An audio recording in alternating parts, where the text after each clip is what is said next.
Justin, what are some of the industries that are the most vulnerable right now? I mean, Ed mentioned, Oof. power grid, oil fields, that kind of thing, Yeah. or supply chain. What are you seeing out there?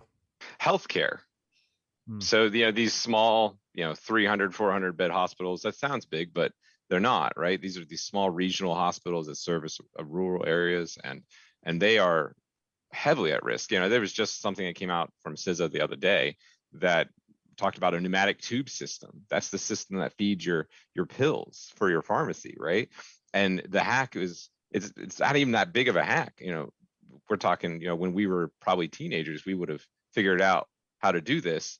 It's just a really old Linux kernel on these controllers that hasn't been updated for 4 years. And then from there, we can use that as a platform to attack other systems. So a lot of these healthcare entities are using biomed devices. It's a multifaceted biomed devices that are kind of outside the normal IT system progression, right? They don't get patched every 6 months, every 6 weeks sometimes, right? Like our desktop computers. Our desktop computers, we get Windows updates or Mac updates like all the time, right?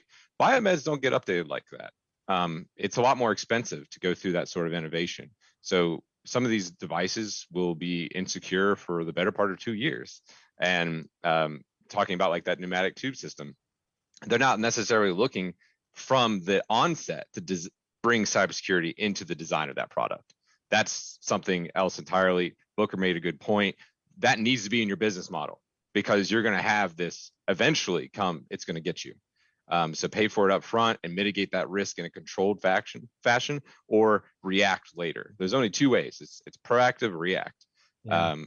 I think another thing would be a lot of these smaller hospitals and smaller healthcare entities across the nation, even just thinking about doctor's offices that have 6 employees that they bring in $2 million, $3 million of revenue. Those are great targets. Those are easy. That's driving by with a laptop in your car, hitting their Wi-Fi up and see if it's a flat network. Super chill. And it's low lift, high reward. The point that Booker made about this is a great business model. And not just that, the business infrastructure within the illegal zones of this business, of the hacking business, if you will, it's there.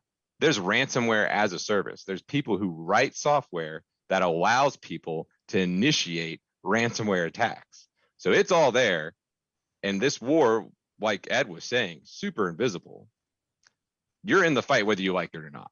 Yeah. So is it safe to say it's not if, it's when that you're going to be affected by this? Absolutely.